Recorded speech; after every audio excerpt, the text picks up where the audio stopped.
বাড়িতে মাছ মাংস না থাকলে খুব সহজেই ডিম দিয়ে এই রেসিপিটি বানিয়ে নিতে পারেন। খুব সহজেই এই রেসিপিটি করা যায়। চলুন দেখে নিই।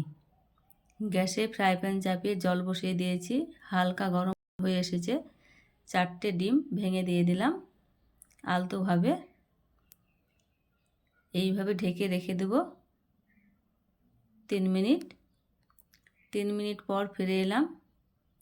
ডিমগুলা শক্ত হয়ে এসেছে, নামিয়ে নেব। এর মাঝখানে নাড়া যাবে না। দেখুন জলের ভাপে কত সুন্দর ডিম পোচ করে নেওয়া হয়ে গেছে।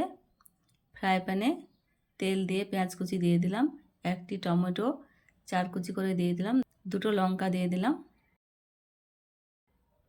হালকা ভেজে নেব।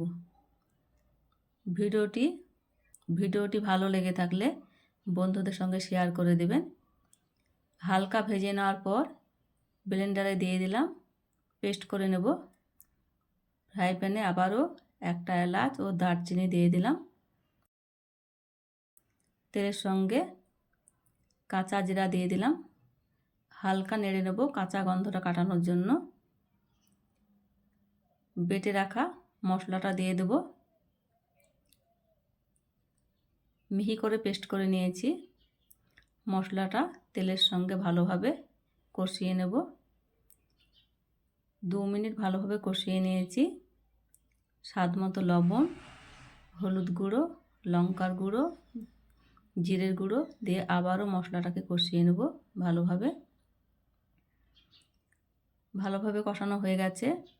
জল দিয়ে দিলাম। জল দিয়ে ভালো করে মিক্স করে নেব। ডিমগুলাকে ওপর দিয়ে দেব। এইভাবে 2 মিনিট রান্না করে নেব।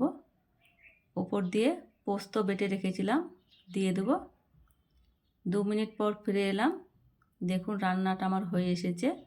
ওপর দিয়ে ধনেপাতা কুচি ছড়িয়ে দিলাম। এবার নামিয়ে ঢেলে নিয়েছি। দেখুন খুব অল্প সময়ে ঝটপট বানিয়ে নেওয়া যায়। খেতে তো অসম্ভব মজার হয়েছে।